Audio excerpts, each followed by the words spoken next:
네, 3월 3일 장 마감 후 방송 찐시황 방송을 시작합니다. 오늘 나오신 분은 IBK투자증권 분당센터 정경민 차장님, 안녕하세요. 네, 안녕하십니까. 네, 일단 오늘 시장 흐름이 좋아요. 코스피 1.6%, 그다음에 코스닥도 1.88%, 거의 1.9% 가까이 올랐네요. 좀 의외의 강한 상승이었어요. 네. 그러게요. 그래서 이거를 의미 있게 봐야 되냐, 아니면 그냥 일시적 반등으로 그냥 치부해야 되냐, 헷갈리는 분이 많다고 하더라고요. 그래서 저는 이제 약간은 좀 일시적인 수급의 이완이 아닌가 이렇게 좀 생각이 좀 들고, 어쨌든 이제 난리통에도 좀 적응을 하려는 시장의 의중은 좀 있는 것 같아요. 근데 또 이게 공교롭게 또 오늘 그 후보 간에 이제 또 통합 얘기가 좀 나왔잖아요. 그래서 이게 과연 이제 정치 문제가 약간 시장에 영향을 준 것이다, 이렇게 좀 바라보는 쪽도 있고, 뭐 지금 수치적으로 보면 뭐 환율도 그렇고 또 뭐 다른 이제 아시아 시장도 그렇고 여러 가지로 봤을 때는 그렇게 우리 시장에 이 정도까지의 우호적인 그런 분위기는 아니었는데 의외에 좀 강한 그런 상승이 좀 나왔습니다. 이제 그렇다 보니까 이제 이게 어떤 요인이냐, 뭐 오르고 나면 또 거기에 뒤이어서 이제 분석을 하게 되는 거죠. 그래서 일단 뭐 난리통에도 적응을 하려는 시장의 분위기는 확인이 좀 계속해서 좀 되고 있고, 그리고 어쨌든 지금 이제 금리 인상의 압력은 조금 후퇴하고 있는 건 맞는 것 같아요. 금리 인상이 뭐 7번이야 8번이야 이런 얘기 나오다가 뭐 4번이야 5번이냐 뭐 이렇게 좀 나오고 있는 그런 부분이 있고, 그리고 저는 이제 수치적으로 이제 굳이 따지자면 제가 뭐 이 자리에 나와서 이제 몇 번 말씀을 드렸습니다만, 외국인들이 상승으로 본다라고 한다면 뭐 환율도 그렇겠습니다만 이제 파생 시장에서 포지션을 길을 닦아놓는다는 표현을 좀 말씀을 드렸었는데, 오늘 외국인 선물이 3,000 계약이 넘게 들어왔어요. 그러니까 이게 이제 환 매수가 됐던 포지셔닝을 잡는 것 뭐 그다음에 뭐 이 공매도로 일부 청산이 되던 간에 일단 이 외국인들의 이제 선물 포지션으로만 놓고 봤을 때는 다소 좀 우호적인 괜찮은 이제 그런 상황적인 수급이 좀 연출이 됐다, 이렇게 좀 만들고 뭐 이렇게 보이고, 역시 이제 길을 만들어 놓은 거니까 좀 추가적인 상승은 지수적으로 봤을 때는 좀 가능하지 않을까라고 좀 보고는 있는데, 뭐 그래도 우리나라가 이제 한국은행에서 선제적으로 금리 인상을 해 놓은 거기 때문에 아무래도 이제 미국과의 금리 격차가 이제 우리가 생각하는 것보다는 이제 그래도 유지될 수 있다라는 것들을 좀 감안을 했을 때는 일단 좀 긍정적으로 좀 해석할 수 있겠고요. 근데 이제 제가 왜 일시적인 이완이라고 보느냐라고 좀 의문을 가지신 분도 좀 계실 것 같은데, 지금 이제 금리 인상의 목표는 인플레이션을 때려잡으려고 했던 거잖아요. 근데 이제 저도 우연하게 우리가 이제 뭐 잘 모르시더라도 이제 장기 단기 금리 차가 줄어들면 그렇게 경기에는 안 좋다라는 걸 뭐 들어서 아시는 분들도 많이 계실 것 같아요. 그러니까 수치적으로 봤을 때는 미국의 10년물 금리와 2년물 금리 차가 넓으면, 그러니까 이게 벌어지면 벌어질수록 미래의 경기 예측을 조금 우호적으로 한다라고 우리가 봐서 그때는 시장이 좀 좋게 해석이 되는 경우가 있습니다만, 이게 이제 축소되거나 역전이 될 경우에는 미래의 경기에 대해서 확신이 없다, 우리가 이렇게 판단을 하잖아요. 근데 제가 오늘 우연히 좀 봤는데 작년 12월 기준으로 10년물 미국 국채와 2년물 국채의 스프레드가 0.83 정도 됐었습니다. 근데 지금 오늘 이제 아침에 봤더니 이게 0.28까지 떨어졌어요. 그렇게 보면 지금 굳이 인플레이션을 때려잡지 않더라도 이거 경기 침체에 대한 우려가 작용을 하면서 알아서 좀 이 인플레이션이 잡힐 수도 있겠다, 이런 뭐 좀 우려되는 상황도 좀 있기 때문에 저는 이제 이 할인율의 인위적인 조정에 의한 후퇴, 그러니까 이제 분모가 커질 게 조금 줄어들면서 우리 시장이 상대적으로 이제 조금 이제 부상이 되면서 좀 오른 게 아닌가라는 좀 생각이 듭니다. 그래서 뭐 좀 결론적으로 좀 시황을 좀 말씀해 드리면, 어쨌든 난리통입니다만 반도체 쪽은 저는 뭐 중립 이상으로 보고 있고, 저번에도 말씀드렸지만 메모리 반도체 쪽 나쁘지 않을 것 같고요. 리오프닝 계속해서 좀 살아 있을 것 같고, 그다음에 뭐 혹자는 뭐 전쟁 수혜주 이러는데, 지금 남들은 정말 안 좋은 일을 겪고 있는데 수혜 뭐 이런 뭐 단어를 좀 붙이긴 싫고, 그냥 이 전쟁 때문에 이제 수급 불균형이 좀 나서 이런 자원에 관련된 뭐 이런 쪽, 그렇다 보니 이제 뭐 태양광, 원전, 또 풍력 뭐 이런 뭐 조선주까지 이런 쪽에는 투자 심리가 아직까지는 좀 양호한 그런 부분이 있고요. 오늘 자동차가 반등이 좀 나왔습니다만 아직은 의문부호가 저는 있어요. 그리고 우리가 뭐 7번, 8번 정도의 금리 인상을 예상했었던 금융 쪽도 지금 이런 상황이라면은 이제 상승 탄력이 좀 줄어들거나 횡보 구간을 좀 가져갈 가능성이 좀 있어 보이고, 저번에도 말씀드렸습니다만 작년에 공급 부족이라 해서 엄청나게 재고를 쌓아놨는데 지금 가동률도 안 돌아가고 있는 화학 뭐 이런 쪽은 조금 의문부호가 좀 있는 그런 상황이다라고 좀 봤을 때, 전체적으로 봤을 땐 저는 한 2006 전 저점에 대한 확신은 높고, 그리고 한 2,800선 정도, 그 정도가 지금 약간 가두리 같은 이제 그런 양상으로 당분간 좀 진행되지 않을까, 이렇게 좀 예상을 해보도록 하겠습니다. 네. 일단 오늘 또 특징주로 좀 봐야 될 게 셀트리온이죠. 셀트리온 같은 경우는 이제 그 분식 혐의 이거에 대해서 이제 결론이 날 때가 됐다. 네. 뭐 이런 얘기가 있으면서 오히려 좀 불안해하는 분들도 많았는데, 오늘 나온 뉴스는 고의성이 인정 안 될 것 같다. 이런 얘기가 나왔나 봐요. 그러면서 이제 주가가 빵 떴죠. 그래서 이게 이제 그 셀트리온을 좀 회계적으로 분석할 때 이제 태생적으로 나왔었던 문제죠. 이게 그러니까 왜 괜히 멀쩡한 회사를 찢어가지고 유통회사를 만들면서 이렇게 좀 나온 부분이 있는데, 어쨌든 이제 이 뭐 재고 자산의 문제예요. 회사는 이걸 이제 개발비 쪽으로 좀 비용 처리를 하겠다.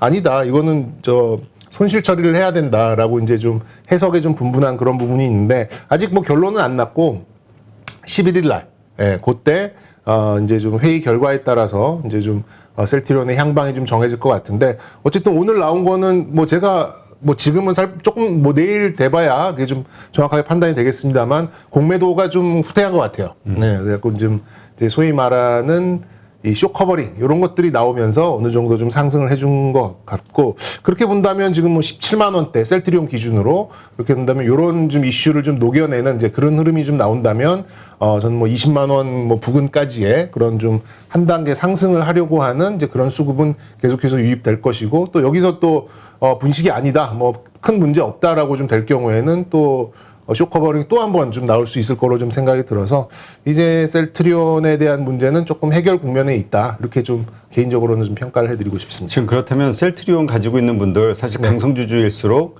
그 지금 손실폭이 엄청나단 말이에요. 그렇죠. 뭐 반토막이죠. 60% 이상 나신 분들도 있는 것 같아요. 고점 대비.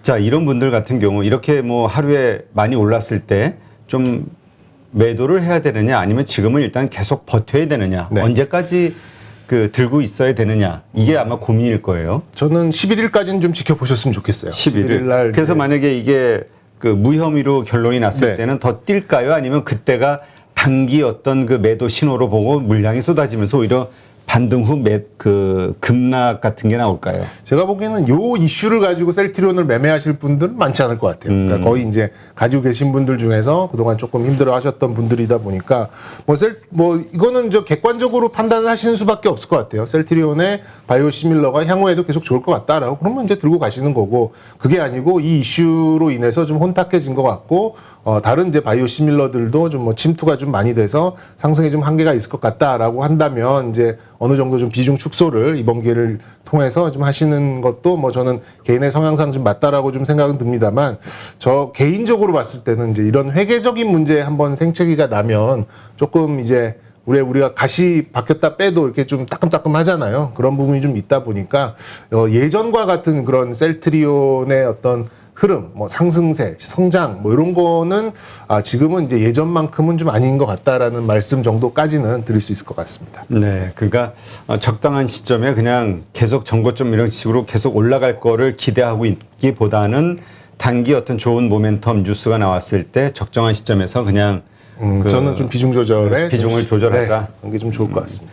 알겠습니다.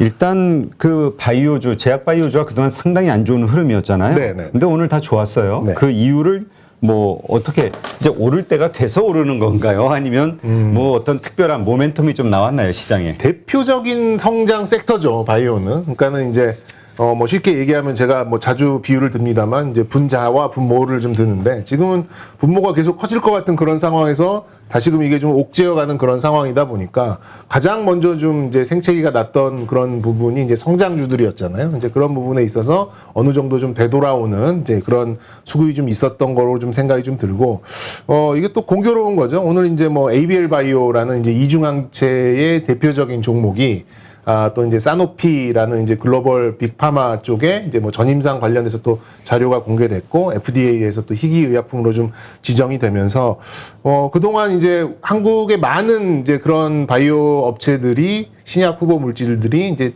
단독으로는 못했고 병용 투여를 많이 했어요. 그러니까 기존의 빅파마들이 가지고 있었던 물질하고 같이 이제 임상 실험을 하면서 이제 조금 더 이 두 물질의 어떤 효과를 좀 크게 배가시키는 것을 관찰하는 임상 실험들을 좀 많이 했었는데 아무래도 이제 이런 게 하나 좀 이렇게 좀 부각이 좀 된다 그러면 이런 것들은 가치는 어느 정도 형성이 되어 있습니다만 가격으로 투영되는 경우가 별로 없었잖아요. 근데 이제 이런 가치들이 가격으로 투영되려고 하는 이런 모습들이 좀 나오고 또 보도에 의하면은 굉장히 이제 기술 이전 가능성이 좀 높다. 뭐 그 가격도 뭐 9조, 10조 뭐 이런 또 이렇게 펌프질이 소위 말하는 펌프질이 이제 한두 번 나오면서 오늘 뭐 앱클론, 파맵신, 유틸렉스, 올릭스 소위 말하는 이제 이중항체에 관련된 종목들이 모두 다 지금 투심이 좀 살아난 거거든요. 이런 바이오 업체들은 누구 하나가 뭐 어떤 계기로 인해서 투자 심리가 좀 개선되면은 동반해서 확산되는 이제 그런 상황이 좀 있다 보니까 아무래도 좀 그런 영향이 좀 공교롭게 안 그래도 좀 시장 상황도 좀 괜찮은 마당에 이런 것들이 좀 나오면서 좀 움직였다고 생각이 들고 개인적으로는 뭐 저번에도 제가 말씀드렸습니다만 대형 제약주가 저는 좀 눈에 들어와요. 아무래도 꾸준하고 안정적인 현금 흐름이 있으면서도 성장을 가져갈 수 있는 이제 바이오 쪽도 좀 보유하고 있다 보니까 저는 뭐 종근당, 한미약품, 저번에도 언급드렸던 대웅제약 이런 쪽은 계속 좀 좋게 보셔도 좀 되지 않을까 좀 생각이 들고 또 이제 부수적으로 좀 말씀드리자면 의료기기 쪽도 굉장히 돈 잘 버는 성장주의 컨셉을 잘 맞추고 있습니다. 그러니까 이제 의료기기라면 좀 너무 좀 방대한 것 같은데, 이제 임플란트 쪽, 뭐 덴티움, 디오, 오스템 임플란트가 좀 안타까워요. 그런 면에서. 예, 지금 안 그랬으면 굉장히 뭐 정지돼서 뭐 좋을 수도 있겠습니다만. 그렇죠. 그동안 많이 예, 빠졌으니까. 좋다라기보다는 이제 유지되는 게 뭐 나쁘지 않았을 수 있겠습니다만, 굉장히 좀 좋은 실적에도 불구하고 좀 거래가 못한 이런 쪽도 좀 안타깝습니다. 어쨌든 임플란트 굉장히 좋은 뭐 모습을 좀 나타냈었고, 그리고 우리가 그동안 마스크 쓰니라고 그냥 눈만 이렇게 내놓고 다녔잖아요. 그러다 보니 미용이 눈으로 다 몰렸었나 봐요. 이제 루트로닉 같이 뭐 이런 루트로닉이나 이제 또 뭐 이제 뭐 렌즈 뭐 이런 쪽에도 굉장히 좀 좋은 이제 흐름이 났고, 뭐 루트로닉은 이제 의료기기죠. 이런 수술기기. 그리고 이제 클래시스, 뭐 비올, 아이센스 뭐 이런 의료기기 쪽도 전반적으로 굉장히 좋은 실적과 좋은 성장성을 좀 보여주고 있어서 저는 이제 뭐 바이오 뭐 어떤 임상 실험을 통해서 뭐 신약으로 가고 뭐 물론 이런 한방도 굉장히 좀 이제 뭐 매력은 있겠습니다만 지금 컨셉은 돈 잘 버는 성장주 뭐 이런 쪽으로 좀 보시는 게 어떨까 생각이 좀 들어서 개인적으로는 이런 큰 대형 제약주 중에 바이오를 하고 있는 대형 제약사 혹은 의료기기 쪽 뭐 이렇게 좀 접근을 하시는 것도 이렇게 그 바이오가 또 좀 어렵잖아요. 임상 실험 뭐 몇 상이고 이 적용 대상은 뭐고 뭐 이렇게 좀 어려운 부분이니까 오히려 좀 쉬운 부분으로 이렇게 좀 가시는 방법도 이런 성장주 투자에, 그러니까 요즘 같은 시기에 성장주 투자의 한 방법이 될 수 있겠다. 이렇게 좀 말씀드리겠습니다. 네, 알겠습니다. 근데 어떤 이거 뭐 공론화된 얘기는 아닌데 네. 바이오주를 많이 투자하시는 분들 가운데 한 분이 얘기하는 거 들어보니까 이제 워낙 그 신약과 관련해 가지고 많은 뭐 항암제니 뭐니 뭐 나오다 보니 네네. 메리트가 그게 없다. 신약 새로 개발하는 게. 예. 그러면서 희귀약품 쪽, 네네. 예, 희귀 질병의 그러니까 시장이 아주 크진 않지만 네. 꼭 필요로 하는 그런 분야의 약들을 개발하는 곳을 좀 주목해야 된다 이런 얘기를 하던데. 네. 뭐 얼리 어댑터신 것 같아요. 그러니까 그런 부분, 왜냐하면 그런 희귀 의약품 같은 경우에는 시장성이 사실 크진 않거든요. 크지가 않아서. 그래서 폭발력이, 그러니까 예를 들어서 지금 같은 암이어도 뭐 간암이나 췌장암이나 뭐 이런 쪽하고 뭐 자궁경부암, 갑상선암 이런 거하고 거의 이제 기술 수출을 한다고 하더라도 단위 자체가 다르거든요. 그래서 저는 뭐 신약은 어쨌든 이제 정말 많은 사람들이 고생을 하고 있는 시장성 있는 이제 그런 쪽이 어쨌든 레드 오션이 됐더라도 하나 성공하면 훨씬 더 큰 그런 좀 폭발력을 좀 보이고 있다라고 좀 생각이 들어서 뭐 저 개인적으로는 아직까지는 희귀의약품보다는 환자가 많은 뭐 당뇨나 그렇죠. 뭐 예를 들어서 뭐 이제 간암이나 췌장암이나 정말 뭐 그런 쪽에 관련된 뭐 만약에 이제 바이오 관련된 종목을 좀 보신다면 그런 쪽의 종목이 좀 맞다라고 보고 그리고 이제 가장 그 뭐 항암 쪽에서는 이중항체가 그나마 좀 가장 앞서 있는 거잖아요. 이중항체가 이제 쉽게 비유를 하자면 레이더와 유도탄을 같이 가지고 있는, 그렇죠? 표적 항암제와 면역 항암제를 같이 보유하고 있는 이제 그런 작동 원리를 가지고 있는 쪽이다 보니까 대한민국이 보유하고 있는 이런 이중 항체 기술에 대해서는 조금 어쨌든 뭐 그동안 2, 3년 전에 한번 이게 활성화가 소개가 좀 됐었는데 이제는 그 임상 실험이 시간을 통해서 좀 어느 정도 가치 입증은 좀 되어가는 그런 부분에 있으니까 이번 ABL 바이오의 사노피 이 자료 공개 이후에 이중항체의 투심 개선 정도는 좀 수긍을 할 수 있는 부분이 아닌가 좀 생각이 듭니다. 네. 개인적으로는 근데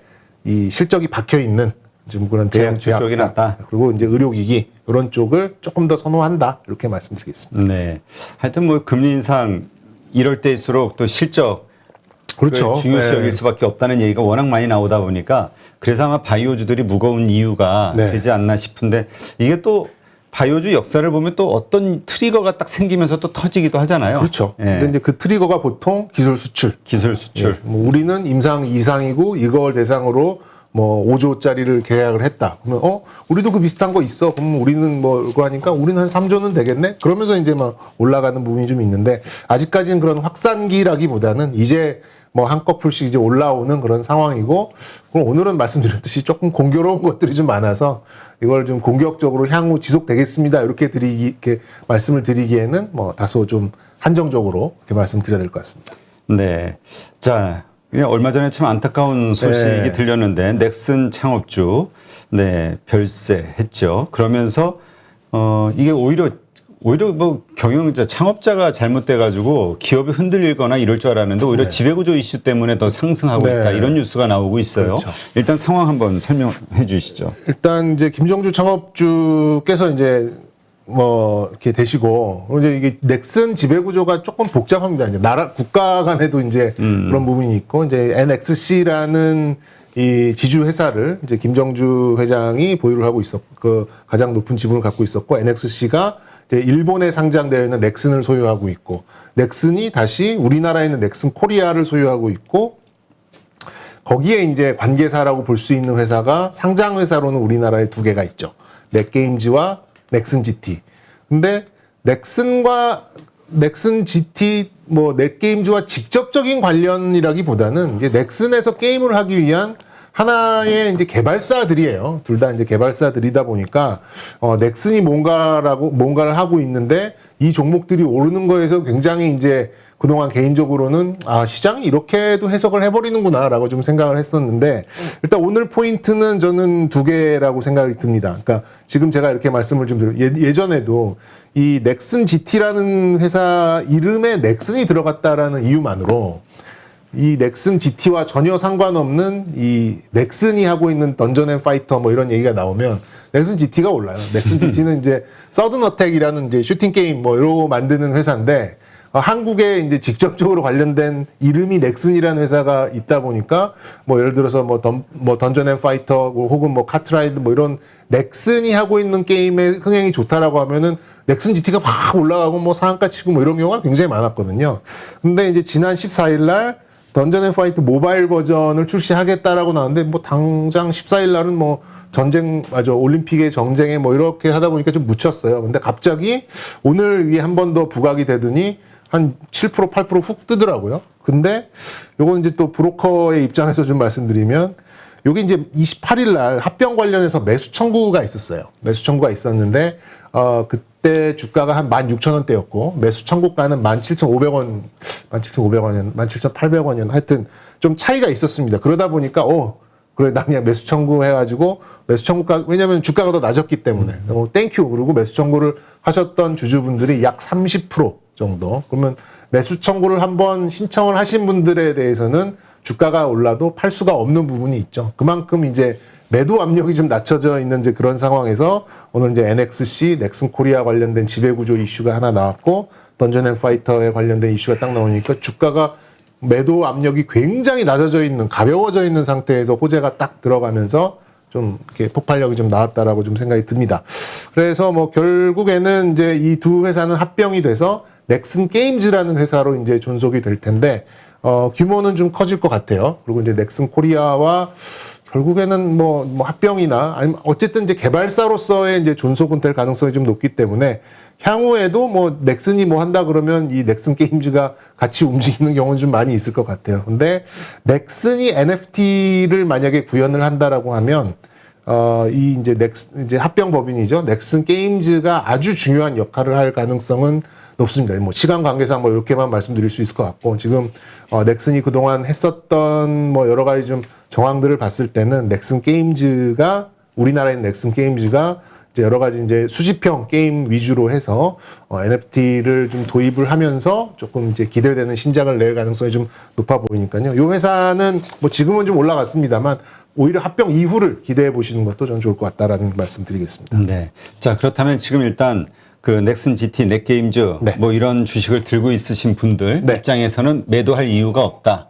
일단 지켜보자. 앞으로의 변화 흐름을. 뭐 이 이유를 좀 보셔도 지금 뭐 반등할 때 네. 매도가 아니다. 이런. 네, 그리고 뭐 하나 좀 덧붙여 드린다면 저는 펄어비스 같은 경우도 본질적인 게임의 호재가 좀 3월 말에 또 있거든요. 그래서 신작 출시. 네네, 신작 출시죠. 그러니까 지금 게임이 너무 좀 이제 부수적인 거에 뭐 P2E다, NFT다 뭐 이런 거에 이제 너무 이렇게 포장이 되고 그게 또 벗겨지고 하다 보니까 좀 주가가 이런데 이제 궁극적인 이 게임 본질로만 좀 봤을 때는 지금 펄어비스가 가지고 있는 일정이나 그리고 이제 뭐 사실 뭐 중국의 파노도 뭐 최근에 이밖에 없었잖아요. 그래서 이제 검은 사막 또 이제 올해 나올 붉은 사막과 도깨비 뭐 이런 게임들도 좀 계속해서 있었고 주가도 9만 원 정도를 계속 유지해주는 이제 그런 수급도 있었기 때문에 조금 기대를 해보셔도 더 이상 뭐 밀리지는 않을 것 같다라는 말씀까지 드릴 수 있을 것 같습니다. 네. 일단 우리 지금 이제 확진자들이 계속 늘고 있죠. 네, 네. 그렇지만 이제 점점 방역에 대해서는 점점 이렇게 완화가 돼가고 있단 말이죠. 리오프닝이 앞으로 곧 올 것이다라고 기대하는 사람들의 수는 점점 늘고 있고 네. 그래서 이 모멘텀으로 인해서 리오프닝주들의 상승 흐름은 계속 갈 것이냐 아니면 이렇게 좀 분위기가 좋을 때 매도해야 되느냐 결국은 또 이 문제가 나올 수밖에 없어요. 저는 좀 쉴 것 같긴 해요. 근데 이제 더 갈 수 있다. 이거 추세를 꺾진 않을 것이다라고 좀 보고 있는데 사실 리오프닝밖에 없습니다. 지금 뭐 자체적인 살만한 게? 네, 동력으로 가는 게 뭐 일단 뭐 대선 관련 뭐 얘기는 조금 이따가 좀 정책 관련해서 조금 이따 드리도록 하겠고 지금 굉장히 이채로운 게 뭐냐면 이제 중국의 위안화가 지금 10년의 지금 최고점이에요. 190위안 정도 됩니다. 그러니까 10년 고점을 뚫고 넘어갔어요. 그러니까 강세라는 얘기잖아요. 그렇죠. 지금. 위안화의 가치가 높아진 거죠. 그러니까 여러 가지 얘기가 있죠. 그러니까 달러 결제를 했던 이제 뭐 원유나 뭐 이런 것들이 아무래도 이제 중국과 러시아가 이제 깐부가 됐잖아요. 그러면 이제 위안화의 활용도를 높이기 위해서 결제를 위안화로 하고 또 러시아도 뭐 이런 생필품이나 이런 거를 지금 이제 끄집어 댈 때가 중국밖에 없다 보니까 그렇죠. 예, 그렇게 본다 그러면 이제 위안화의 통용성과 활용성이 좀 높아지는 게 아니냐 뭐 이렇게 좀 생각을 좀 하고 있어요. 그렇게 본다면 지금 이제 내일이면 또 양회 시작하잖아요. 그러면 중국에서 지금 뭐 화학 제품 이런 거 가동률 절대 안 나오고 있는데 갑자기 여기에 또 뭐 산업 뭐 인프라 투자 이런 거 할 것 같지는 않거든요. 그래서 저는 높아진 구매력을 이용해서 소비를 진작시켜서 GDP를 다시 끌어올리려는 정책을 한다라고 좀 생각을 하고 있습니다. 그리고 뭐 좋잖아요. 지금 뭐 구매력도 좀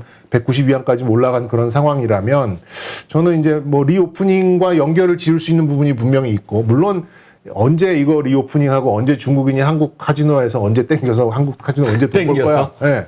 언제 돈 벌 거야? 뭐 이렇게 보시는 분도 계시긴 하겠습니다만 이제 이런 기대감 군불은 계속 떼고 있다라고 좀 보시면 될 것 같고 뭐 그런 면에서 이제 뭐 화장품 또 엔터 뭐 카지노 이런 것들이 지금 또 저점 대비 제법 올라왔기 때문에 그리고 이거를 대신할 만한 시장에 좀 단기적인 수급이 모일 만한 그런 이제 종목군들이 좀 나타나면서 잠깐 쉬고 있는 그런 국면은 좀 있겠습니다만 결국 중국의 소비와 연결된 리오프닝에 관련된 이제 요 이슈는 저는 적어도 올 상반기 좀 많게는 3분기까지도 이어질 가능성은 있다라고 좀 생각이 듭니다. 그런 면에서 봤을 때 리오프닝에 관련돼서 좀 이렇게 들어가지 못하셨던 분들 같은 경우에는 뭐 이번 좀 행보 조정, 가격 조정, 기간 조정 이런 것들을 좀 이용해 보셨으면 좋겠고 저번에도 언급드렸듯이 여행주, 항공주에 대해서는 유상증자에 대한 그런 좀 두려움이 있을 수 있어요. 충분히 있을 수 있기 때문에 그 반대되는 화장품이나 또 뭐 카지노나 엔터나 뭐 이런 쪽으로 약간 우회하는 방법을 저 개인적으로 좀 한다 이렇게 좀 말씀드릴 수 있겠습니다. 네. 일단 지금 양위에서 이제 기대하는 게 네. 뭐 미국은 금리 인상하고 긴축하지만 네. 중국은 지금 이제 지준율 인하하면서 오히려 유동성을 공급하고 있는 상황이잖아요. 전 그게 세계 유일하죠 지금. 네. 반대로 보면은 그만큼 안 좋다는 얘기고 경제 상황이. 그렇죠. 어쨌든 그걸 타개하기 위해서 유동성을 공급하니 그게 또 새로운 어떤 성장의 모멘텀이 되지 않겠냐 이게 기대감. 그렇죠. 뭐 지금 뭐 헝다 뭐 저러고 있는데 거기에 대고 또 부동산에 뭐 적자 국채 발행해가지고 거기다 또 인프라 투자 그럴 것 같지는 않거든요. 이제 소비 쪽. 미국도 지금 당장 뭐 재정 지출 뭐 이런 거 할 가능성은 없잖아요. 다만 지금 미국이 올라가고 있는 게 물론 인플레가 있습니다만 그 임금은 좀 올라가고 있거든요. 그런 것들 가면 미국도 소비일 것 같고 그렇게 되면은 리오프닝과 맞물리는 투자 심리는 결국에는 이제 소비재 쪽에 좀 뭐 중국이든 미국이든 놓여 있지 않을까라는 좀 생각이 들어서 결국에 이제 뭐 의류 화장품 그리고 이제 조금 더 편협하게 보면은 이제 카지노 뭐 이런 것까지 연결 지을 수 있지 않을까 이렇게 좀 논리를 쭉 한번 이렇게 연결을 지어 보도록 하겠습니다. 네. 자, 그러면 그러한 여러 가지 것들을 바탕으로 삼고 근데 이제 이런 건 있어요. 중국이 그동안 이제 올림픽이라든가 이런 네. 것 때문에 공기의 어떤 질 이런 네. 것 때문에 못했던 그 철강, 화학 이런 쪽의 어떤 섹터 산업들의 공장을 제대로 가동시키는 거 아니야. 석탄을 네, 중심으로 한.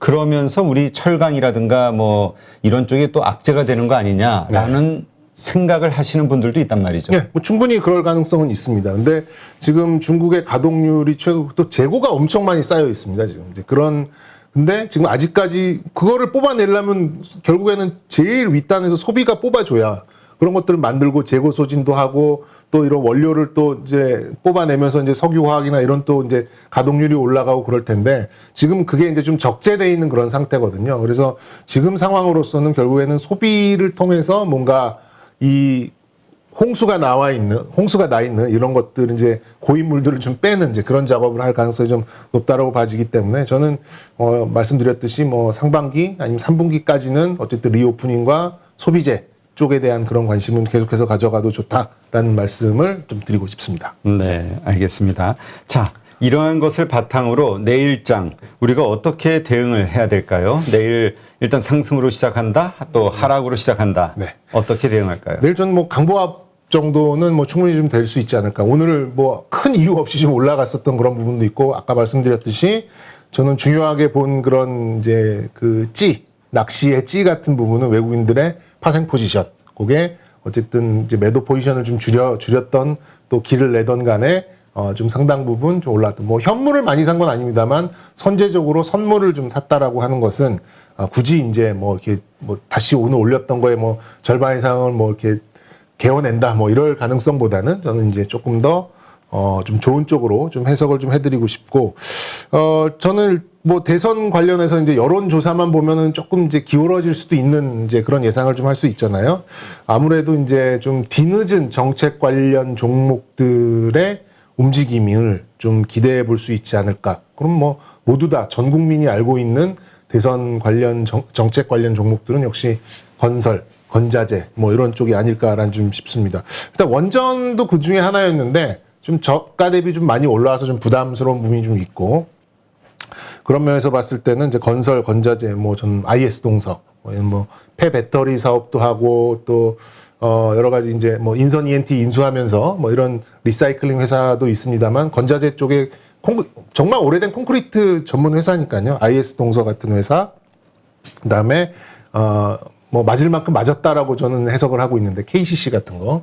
뭐 40만 원에서 30만 원까지 한 방에 떨어져서 더 이상 악재에도 크게 좀 밀려나고 있지 않는다면 악재를 좀 소화한 게 아닌가. 거기에다가 자사주 매입까지 한다라고 하면 수급적인 부분도 어느 정도 좀 윤활이 좀 된 그런 상황이다라고 좀 생각이 들어서 IS 동서와 KCC 좀 괜찮아 보이고요. 역시 뭐 대형 건설사라고 한다면 뭐 빅5, 현대, 뭐 GS, 대우 뭐 쭉 볼 수 있겠습니다만 이 영역의 종목 삼성물산 정말 한 100만 년 만에 지금 조금 이제 상승 추세를 좀 돌려 세우려는 모습이 좀 나오고 있거든요. 아무래도 이제 이런 부분도 어느 정도 좀 스며드는 이제 그런 모습이 좀 나오지 않을까라는 좀 생각이 들어서 리오프닝은 지속적인 추세를 좀 가져가고 있습니다만 이제 아무래도 정책 관련된 종목들이 부상이 되면 상대적으로 조금 이제 쉴 수 있으니까 뭐 반대로 보시는 거죠. 그렇게 보신다면 지금 부상이 될 가능성이 있는 정책 관련주는 좀 빠른 매매 그리고 좀 한 호흡 늦춰서 좀 조정을 기다리면서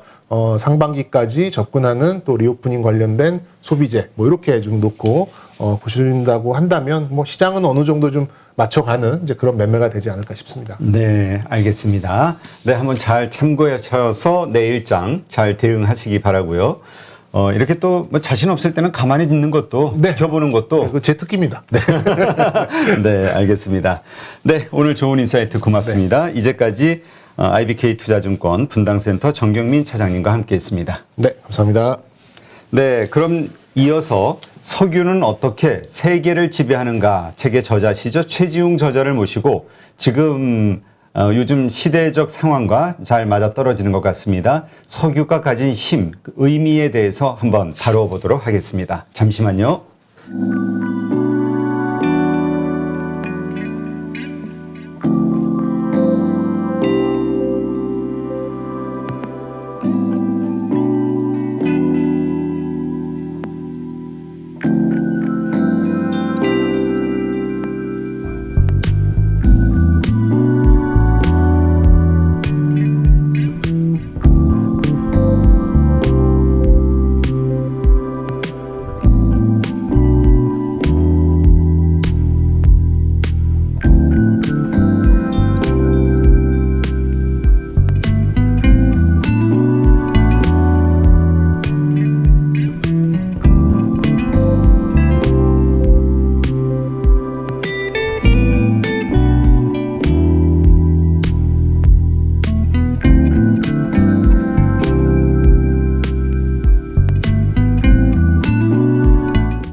네, 말씀드린 대로 2부에는 한국석유공사 석유정보센터 에너지정보팀 최지웅 과장님을 모시고 근데 마침 또 이러한 책을 쓰셨네요. 석유는 어떻게 세계를 지배하는가.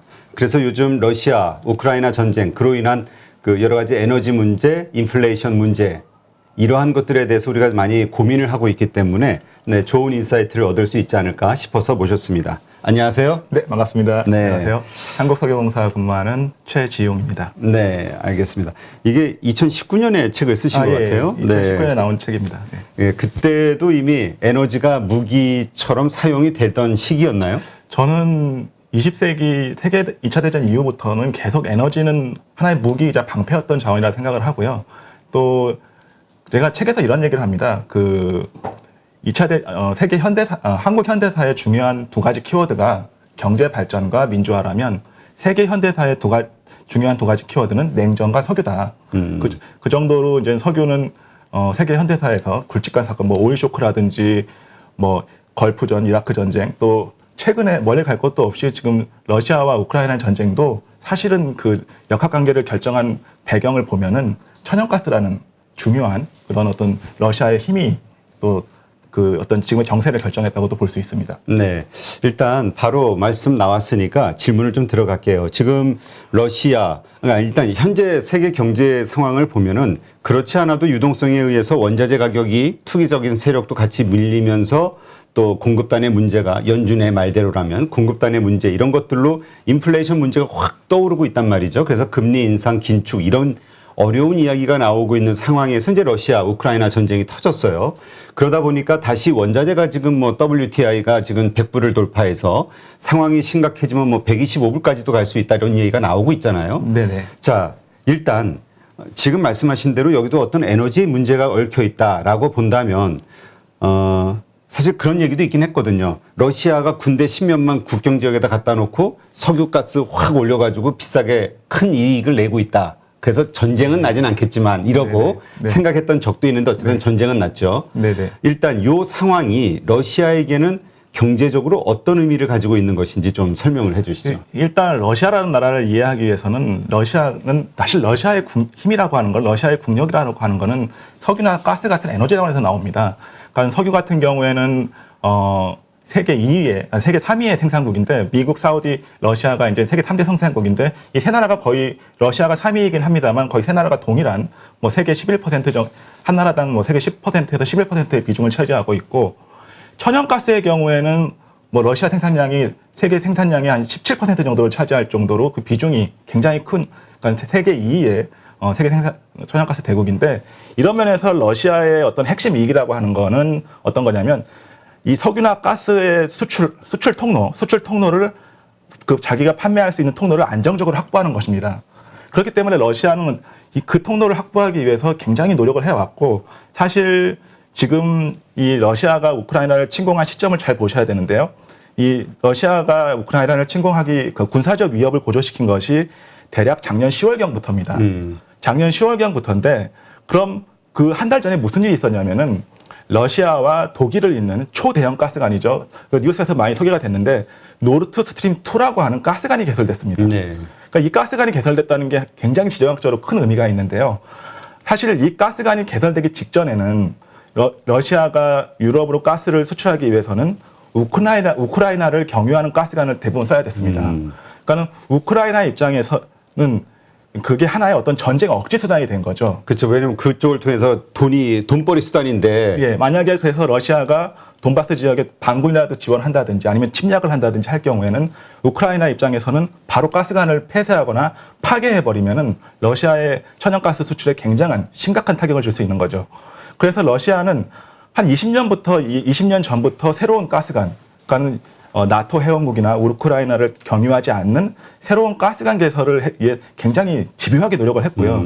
이런 면에서 보면은 푸틴이 굉장히 집요하고 좀 무서운 사람인데, 그러니까 한 2001년도로 거슬러 올라갑니다. 그때 2001년도에 당시 대통령도 푸틴이었는데, 푸틴이 독일에게 이런 제안을 합니다. 이게 아주 어떻게 보면 독이 든 성배와 같은 제안이었는데, 사실 독일도 우리나라처럼 석유나 가스를 전부 수입에 의존하는 국가이다 보니까 이 안정적인 수급 통로를 확보하는 게 중요한 이슈긴 합니다. 그래서 그런 걸 알고 있는 푸틴이 독일에게 우리가 천연가스를 독일 산지인 독일과 바로 직배송할 수 있는 가스관을 연결한다면 이거 양국에 다 좋은 거 아니냐라고 이제 얘기를 하는데요. 이거를 이제 독일이 제안을 바꿔서 바로 또 승낙을 하는 게 아니라 상당히 좀 망설이긴 합니다. 왜냐하면은 사실 러시아의 에너지 공급망에 들어간다는 것은 러시아의 정치적 영향력 안에 들어간다는 의미도 되거든요. 그렇죠. 그거 계속 받아 쓰다가 나중에는 그 익숙해지면은 그 눈치 보이죠, 이제. 이제는 뭐 러시아의 눈치를 봐야 되고 이제 목줄을 잡히게 되는 그런 상황이죠. 그래서 사실은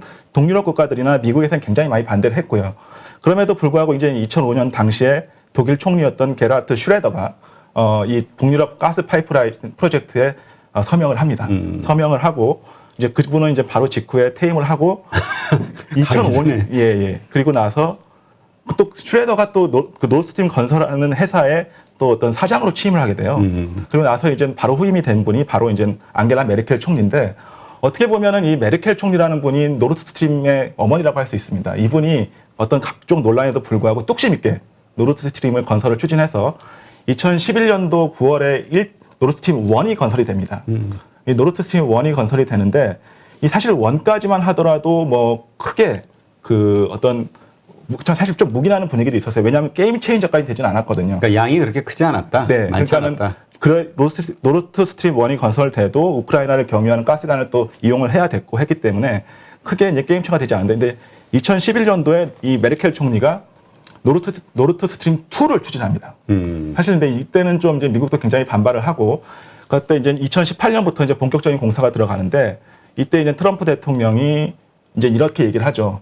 독일이 러시아의 포로 신세를 자처하고 있다라고 이야기를 하면서 굉장히 반발을 하고, 실제로도 이제 이게 이제 노르드스트림이라는 파이프라인이 해저를 지나갑니다. 해저 가스관인데, 이 해저 가스관이다 보니까는 그거를 매설하기 위해서는 거대한 크레인 같은 이제 작업선이 필요합니다.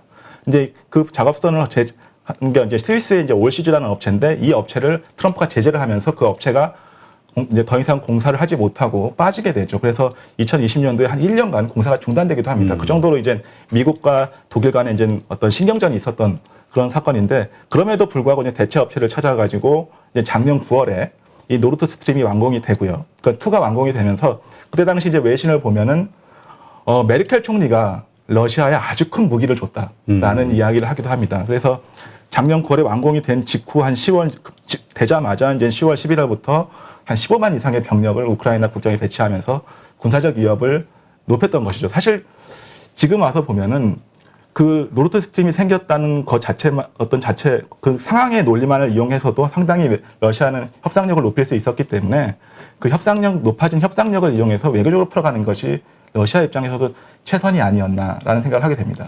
자, 그러니까 사실 그 이제까지 우크라이나가 왜 전략적으로 러시아에게 중요한지는 뭐 여러 가지 뉴스를 통해서 나왔어요. 네네. 예전에 뭐 2차 세계대전 때도 보면은 독일군하고 맞서 싸울 때 예비 병력을 우크라이나 쪽에다가 집결을 시키고 이쪽에서 막 공급을 해가지고 네네. 전쟁에서 뭐 이길 수 있었다 이런 얘기도 있고 네. 또 평야지대인 모스크바를 지키기 위해서는 여기에서 막아야 되는 어떤 네네. 그 완충지대로서의 그 가치 이런 것도 좀 나왔었고요.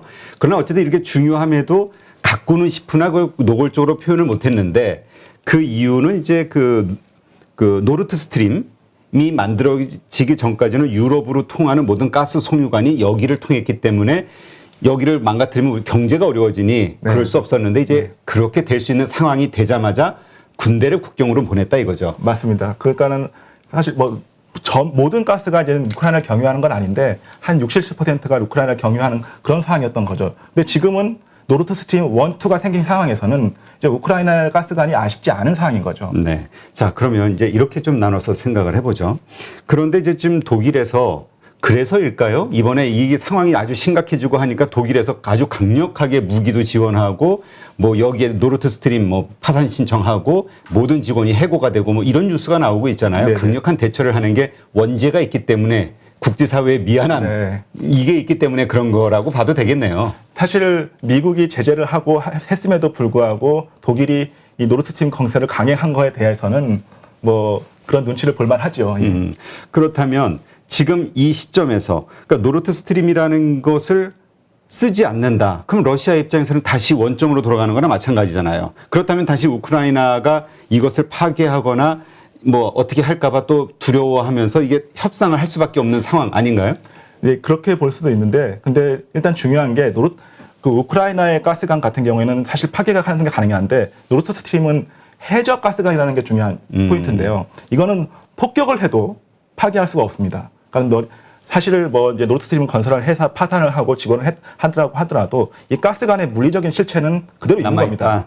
그래서 독일의 입장에서도 이 가스관을 건설할 때 상당한 비용을 투자했거든요. 그러니까는 대주주는 물론 이제 가즈프롬이라고 하는 러시아 가스 회사입니다만은 독일이나 뭐 유럽 회사들도 상당히 그 이해 관계자이기 때문에 이거를 지금 뭐 수개월, 수년간 사용을 하진 않을 수는 있어도 언젠가는 이 가스관을 이용하게 되지 않을까라는 생각을 하게 됩니다. 아, 그러니까 근본적으로 지금 러시아가 푸틴이 생각하기에는 그래 일시적으로 이렇게 폐쇄 조치할 수는 있으나 우리에게서 이 가스를 받아가지 않으면 너네는 힘들 거니까 네네. 언젠가는 풀어질 거야라는 기대를 할 수밖에 없는 상황이다. 푸틴의 계산은 그런 것일 거고요. 사실 과거의 오일 쇼크, 70년대 오일 쇼크라는 거 한 사건을 봤을 때도 뭐 중동 산유국들이 석유를 무기화했을 때 뭐 석유 생산을 뭐 100을 생산하다가 뭐 50을 생산하고 60을 생산하고 이렇게 팍팍 줄여가지고 오일 쇼크가 발생한 게 아니라 불과 한 10% 미만에서 줄였을 때도 불구하고 오일 쇼크가 발생했거든요. 그런데 지금 유럽은 필요한 가스의 3분의 1을 러시아에 의존하고 있습니다. 이 상황에서 러시아 가스를 안 쓴다는 것은 유럽의 입장에서는 물론 러시아의 경제가 붕괴할 수도 있고 유럽의 입장에서도 아주 큰 손실을 볼 수 있는 그런 구도가 되고 있는 거죠. 자, 그렇다면 지금 어쨌건 이렇게 벌어졌어요. 이미 일은. 그 전쟁은 터졌고 이제 협상 이제 쉽지 않죠. 우크라이나에서도 이미 피해를 입었고 뭐 지금 나오는 뉴스로는 러시아군을 뭐 9,000명 죽였네 뭐 이렇게 그래서 뭐 지금 이게 또 밝혀지면 러시아에서도 푸틴의 입지는 어려워질 것이다 이런 얘기도 나오고 있고 지금 원자재 가격 WTI는 100불을 넘어서가고 있고 자, 이 세계가 인플레이션 때문에 고민하고 있는데 이러한 현상 때문에 원자재 가격의 급등, 에너지 가격의 급등 때문에 인플레이션은 더 높아지는 거 아니냐. 네. 미국이 과연 이러한 것들을 두고만 볼 것이냐. 계속 제재를 하면서 그럼 네. 제재할수록 이건 올라갈 수밖에 없는 거잖아요.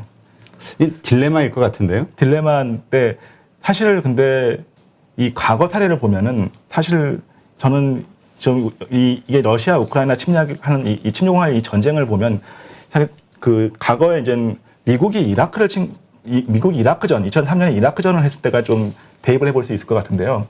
당시 이라크전에서도 그 가장 미국이 이라크전을 했던 이유는 어떤 미국의 가장 중동에서 핵심적인 이익은 사우디의 안전이거든요. 사우디라고 하는 거대 석유 자원을 가진 국가를 미국의 우방으로 남겨놓는 것이 아주 중요한 미국의 핵심 이익이고 그거의 완충지대로 이제 이라크가 있어야 되거든요. 그런데 그렇기 때문에 이제 당시 반미 정권이었던 사담 후세인 정권을 이제 처단하고 친미 정권을 세우는 것이 이제 미국의 궁극적 목표였습니다. 마찬가지로 러시아도 우크라이나에 들어가서 친러 정권을 세우는 게 지금 현재 푸틴의 가장 큰 목표일 텐데요. 동일한 목표를 가지고 있는데 사실 과거의 교훈을 봤을 때 저는 최근 21세기 1990년 최근 한 4, 50년간의 전쟁사에서 가장 큰 교훈은 뭐냐면 가장 큰 교훈은 군사적 점령은 쉬울 수 있다. 그러나 행정적 통제는 그보다 훨씬 더 어려울 수 있다. 사실 미국이 이라크전에 가서 불과 한 20일 만에 이라크전 때 바그다드를 점령했습니다. 그러나 바그다드를 점령했음에도 불구하고 그 한 10여 년 동안 미군이 한 5천 명 가까이 사망할 정도로 엄청나게 시달렸거든요. 그 우리가 소위 테러라고 표현하지만 네. 그네들 입장에서는 민족주의 운동인 것이 그러니까 나라 하여튼 그런 차원인 거죠. 그러니까는 그 미군이 들어왔다는 거에 대해서 어떤 종교적인 이유라든지 아니면 또 종파적인 이유라든지 또 시아파 수니파 갈려서 이라크가 싸우고 있는 그런 상황이었기 때문에 그런 쪽에서 이제 미군이 굉장히 많은 피해를 받고 결국에는 친미 정권을 세우는 거에 성공했느냐 보면 참 의문이 있거든요. 그러니까 뭐 아주 반미 정권이 들어선 건 아니지만 그래서 그리고 나서 또 결정적으로 이 이라크에서 이라크 전쟁을 승리를 했음에도 불구하고 2010년 이후에는 IS가 참고를 합니다. 이라크에서. 그러니까는 과연 그 미국이라고 한 나라도 군사적으로 압도를 했고 또 행정적으로 했지만도 불구하고 많은 재원과 비용 한 1,000조 원 가까이 투자했다고 해요. 그런데 과연 러시아가 이라크보다 한 더 큰 나라인 인구도 약간 더 많은 그런 우크라이나를 행정적으로 통제할 수 있겠는가? 또 친러 정권을 세울 수 있겠는가? 오히려 시간이 지나갈수록 우크라이나 사람들의 반러 정서라고 할까요? 이게 러시아에 반발하는 정서는 더 커질 것이고, 그럼 과연 시간이 지날수록 푸틴이 과연 유리한 입장인가라고 보면 그것도 과거 전쟁사를 봤을 때 교훈을 봤을 때는 아니라는 거죠. 그러니까 하여튼 지금 이 문제는 상당히 복잡한, 그러니까 당장 뭐 키예프를 함락한다 하더라도 자기네가 가진다 하더라도 계속해서 아마 반러 운동이 벌어지겠죠. 테러가 됐든. 네. 테러라고 표현해야 되나? 그네들 입장에서는 저항이라고 할 수 있죠. 저항이죠. 예. 그러니까 우리로 얘기하면 독립군이라고 해야 되나? 그렇죠. 예. 네. 그러한 거에 의해서 계속 유혈 사태가 벌어질 수밖에 없고 계속해서 거기다 돈을 쏟아부어야 되는데 군대라든가 이걸 하기 위해서 네네. 그 정도의 경제력이 있느냐도 일단 걱정이고 걱정할 필요는 없죠. 그런 상황이냐. 네네. 이게 이제 중요한 포인트겠네요. 맞습니다. 근데 이렇게 복잡하게 된 이 원인을 어쨌든 푸틴에게 자신감을 준 거는 노르트 스트림이라는 것인데 독일은 그렇게 미국의 반대를 무릅쓰고도 기어코 이거 추진했던 이유가 있을 것 같아요. 나름대로. 네, 독일의 입장에서도 어떻게 보면은 이 노르트 스트림 가스관을 그러니까 미국의 반대 또 동유럽 국가들의 반대에도 불구하고 추진할 수밖에 없었던 것도 결국엔 이제 에너지 문제인데요. 결국 이제 메르켈 총리가 취임하면서 이분이 어떤 걸 추진하냐면 탈원전 정책을 추진합니다. 탈원전 정책을 추진하면서 2010년도에 약 발전량에서 한 23% 정도를 차지하는 원자력이 2020년 기준으로 한 10% 정도로 한 절반 이하로 뚝 떨어집니다. 그러다 보니까는 어떤 그 빈자리를 다른 에너지원으로 채워야 되는데 그걸 뭐 석탄으로 채우자니 유럽 탄소 배출량에 이제 악영향을 미치게 되고. 그렇죠. 그리고 또 하나 문제는 지금 2000년 이후로부터 영국의 유럽의 이제 텃밭이라고 할 수 있는 북해에서 석유가스 생산량이 점차 감소하고 있습니다. 특히 이제 천연가스는 2010년 이후부터 매년 한 2~3%씩 감소하면서 지금 한 10년 사이에 30%가 감소한 상태거든요. 그러니까 독일의 입장에서는 그 천연가스를 어디선가 들어와야 되는데 가장 값싸게 들어올 수 있는 방법은 사실 러시아에서 들어오는 거거든요. 그러니까는 뭐 상업적인 관점에서 보면은 러시아랑 석유가스관을 연결하는 거는 어떻게 보면 당연한 구상일 수 있습니다. 그러니까 상업성이 좋은 거다 이거죠. 예, 그렇죠. 싸게 가져올 수 있으니. 네. 그런데 어쨌든 그런 목표로 했는데 그래도 미국이 걱정했던 이유 중에 하나는 결국 우크라이나 이렇게 되는 거 아니냐. 네. 그래서 결국 유럽이 그 러시아에게 끌려다니는 거 아니냐라는 걱정을 했을 텐데 거기에 대해서도 뭔가 나름대로 자신이 있으니까 그래도 추진했겠죠? 그게 왜 그랬을까요? 사실 메르켈 총리는 이 노르트 스트림을 승인하면서도 추진하면서도 항상 얘기했던 거 이건 상업적 이유고 이건 유럽의 에너지 문제이기 때문에 미국이 내정 간섭할 문제가 아니다라는 입장을 계속 표명해 왔습니다. 그런데 사실은 상업적 이유가 그냥 제일 강했고요. 근데 이제 메르켈 총리나 독일이 간과했던 거는 사실 경제 문제하고 정치 문제는 떼어놓고 생각할 수 없거든요. 그렇죠. 예, 떼어놓고 생각할 수 없기 때문에 그리고 또 하나는 메르켈 총리가 일정량의 가스는 우크라이나를 경유할 수 있도록 그렇게 계약을 체계를 세우겠다라는 얘기도 했는데 사실 그게 이제 퇴임한 시점에서는 그게 잘 지켜질지도 잘 모르겠고요. 그러니까 일단 노르트 스트림이라는 아주 그냥 모든 물량을 다 한 번에 이송할 수 있는 네. 운반 체제가 딱 만들어졌는데 또 따로 돈 들여가면서 네. 이쪽으로 뺄 필요가 있느냐. 예, 사실 LNG라고 하는 천연가스라고 하는 그 자원의 속성이 뭐냐면 이건 기체이기 때문에 그 기체인데 이거를 액화시켜가지고 LNG로 운송하든지 파이프로 운송하든지 어떻게 운송하든지 간에 운송 비용이 크게 드는 자원입니다. 그렇기 때문에 운송 거리를 짧게 하는 것이 가장 중요한 문제가 되죠. 그러니까 우리가 이제까지 보면서 젤렌스키 대통령인가요? 이름이 그 우크라이나가 자꾸 왜 이렇게 전쟁이 일어날 수밖에 없는 나토에 자꾸 가입을 하려고 러시아의 그 뭐라 그럴까 미운 털이 되고자 그렇게 노력을 했느냐라고 생각을 했는데 역으로 이 모든 상황을 보면은 우크라이나는 아주 위기감을 느낀 거네요. 이제 이렇게 돼서 우리 필요성이 없어지게 되면 바로 공격받을 수 있다. 네, 그런 상황이 됐을 수도 있고 또 반대로 얘기하면은 사실 러시아의 노르트 스트림이 생김으로 인해서 러시아의 정치적 영향력이 강화되는 상황이 이제 만들어지기 때문에 그런 차원에서도 사실 미국에서도 우크라이나를 조금 나토 쪽에 가입시키는 것이 지정학적으로 유리한 상황이 만들어진 것이죠. 거기에서 뭔가 그 눈앞에 그러니까 적을 만들어 놓으면 여기서 일단 먼저 부딪히게 되니. 네네. 그러니까는 미국의 입장에서도 가장 지금 우려하는 것이 러시아의 가스가 유럽에 공급돼서 유럽의 그 에너지 공급을 책임지게 되면은 이제 정치적으로도 예속이 되는 것을 미국에서는 굉장히 두려워하고 있는데 그런 차원에서도 이제 우크라이나를 쉽게 뭐 나토에 가입 불가할게라고 이렇게 이야기할 수는 없었던 상황인 것 같습니다. 자, 그렇다면 지금 현재 어떤 그 시장의 시각이 있냐면은 요새 조선주 움직임이 좋단 말이에요. 뭐냐면 미국도 이미 세계 최대 산유국이고 이제 이 기회를 활용해서 미국의 그런 에너지가 유럽으로 이제 LNG 선을 통해서든 이렇게 운반될 거 아니냐. 그런 운반선의 필요성이 대두가 되면서 조선주가 올랐는데 이게 현실적으로 가능한 얘기입니까? 또 과거의 역사를 대입해 보면 이제 제 책에서도 이제 중동 전쟁에 대해서 중동 전쟁을 대입을 해보면 어쨌든 간에 이 석유나 가스 같은 자원이 상업성을 떠나서 정치적 이슈와 결부가 되면서 정치적 어떤 이슈로 해서 그 수급이 영향을 받게 되면은 상당 부분 이 그 소비자들이 다른 그 수요를 찾으려고 노력합니다. 그러니까 이게 하나의 교훈인데요. 그러니까 중동 전쟁 때도 당시 70년대가 이제 석유의 슈퍼사이클이라고 했을 정도로 석유 유가가 굉장히 오르던 시기였습니다. 그래서 뭐 1차 오일 쇼크도 발생하고 우리나라에서는 뭐 이란 당시 거대 산유국이었던 이란의 테헤란 시장을 초청해서 77년도에 서울 강남의 한 곳을 테헤란으로 명명하기도 하는 잘 보이려고. 예, 우호적인 제스처를 취한 거죠. 그러니까 이란이라고 하는 거대 산유국에게. 그래서 그랬는데 이제 1차 오일 쇼크가 중동 전쟁이 발생하면서 산유국들이 석유가스 공급을 줄입니다. 무기화한 거죠. 무기화하면서 이제 그 이후에 쇼크가 발생하게 되자 이 소비국들이 어떻게 하냐면은 대체 자원을 찾아 나서죠. 가령 뭐 미국 같은 경우에 알래스카를 개발한다든지 영국은 그때부터 이제 북해를 개발해서 브렌트유를 생산하게 되고 또 프랑스 같은 경우에는 원자력에 이제 집중해서 지금도 원자력으로 발전량의 한 65%를 담당하는 그런 나라가 됐는데 그런 차원에서 본다면은 이제 러시아 석유나 가스를 들여오지 않고 다른 미국산이나 뭐 카타르산이나 호주산 가스를 대체하려는 노력은 더 커질 겁니다.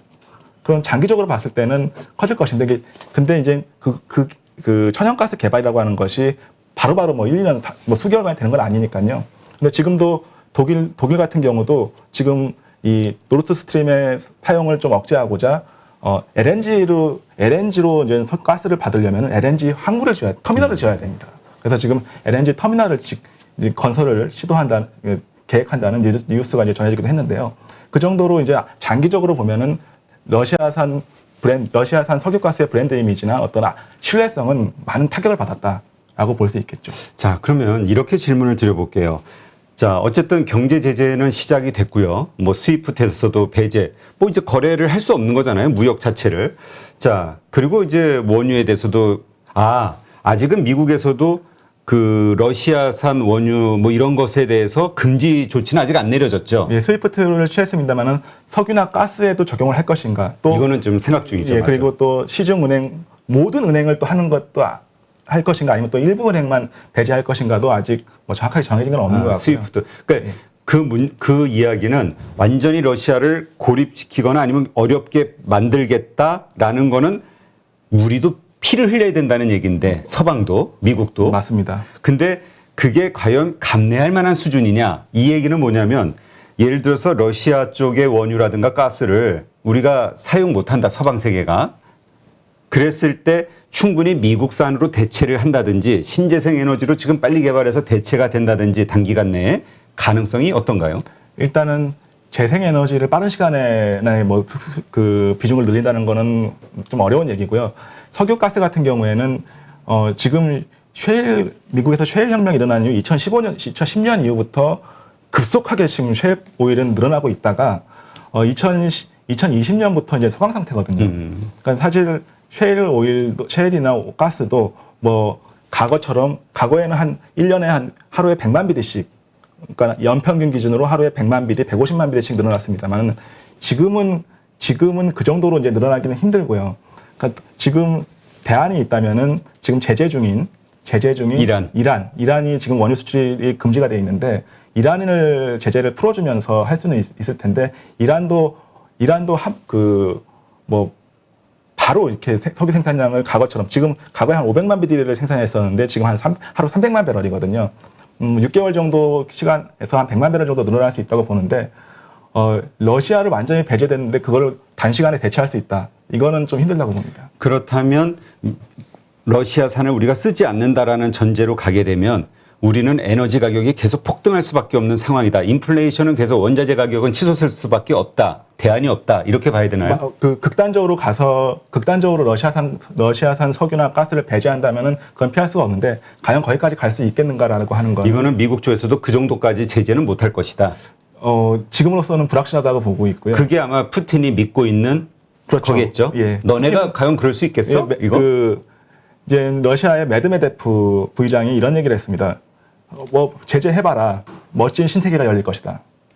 예, 그러니까 그만큼 석유가스 가격이 올라가는데 과연 버틸 수 있겠는가라고 하는 것을 이제 신세계로 표현을 한 건데요. 그러니까 정말 어려운 상황. 네. 그 어려운 상황을 우리가 과거에 이제 오일 쇼크가 있었잖아요. 네. 그거와 비슷하다 혹은 더하다 어떻게 볼 수 있을까요? 현재 상황에서?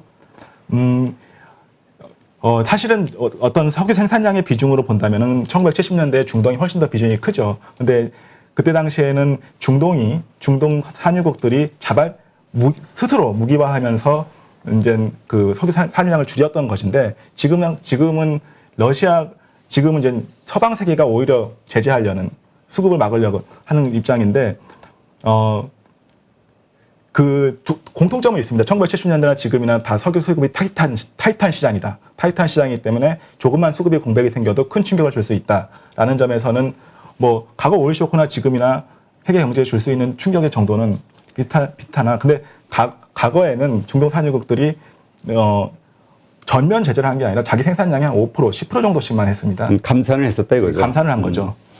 그래서 뭐 동일하게 어떤 선상에서 비교할 수는 없지만은 분명한 거는 세계 경제에 엄청난 인플레이션에 영향을 주고 충격을 줄 수 있는 그 러시아는 그런 힘을 지금 러시아의 석유가스는 그런 무기로 작용할 수는 있을 것 같습니다.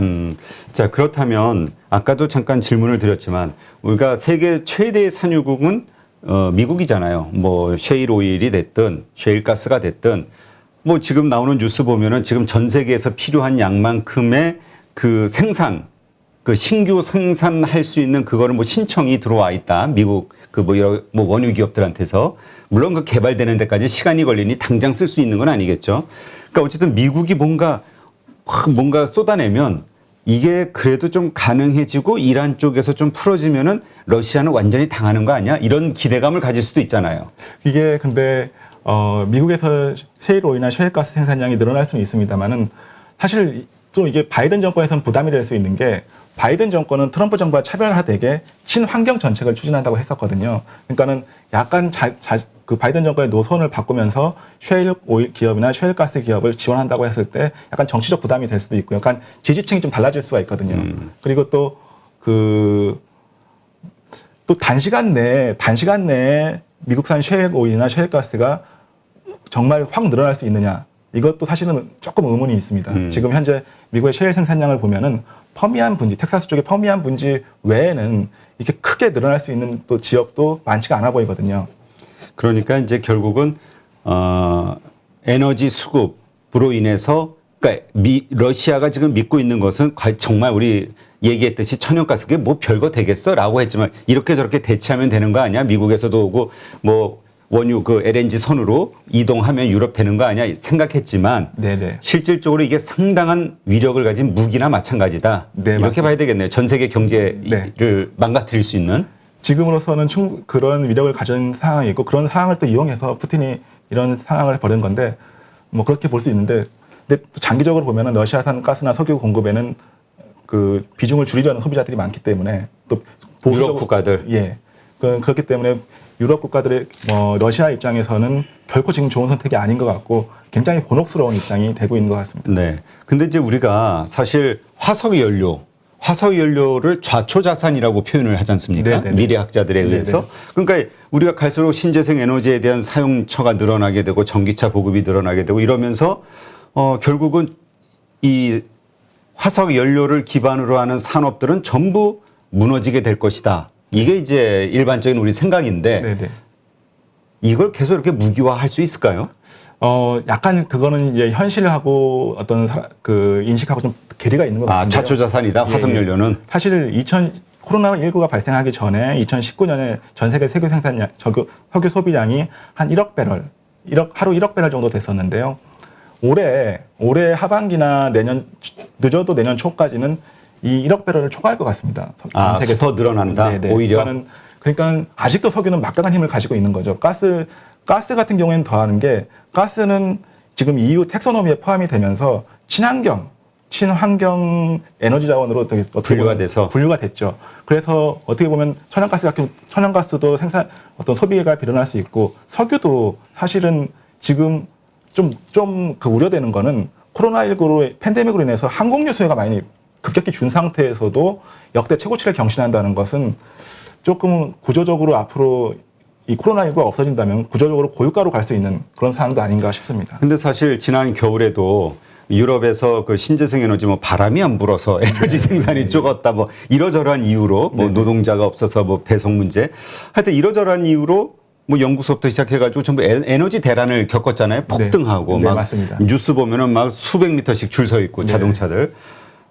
결국 이 수급이 조금이라도 핀트가 오고 나면은 벌어질 수 있는 게 이제 이런 상황인데 네. 아까 그 1차 오일 쇼크 때 그때 이 수급이 그러니까 안 맞았을 때 생긴 세계적인 경제 공황이 왔었던 거잖아요. 네, 맞습니다. 그때의 상황이 얼마나 심각했었는지를 좀 잠깐 설명을 해 주시죠.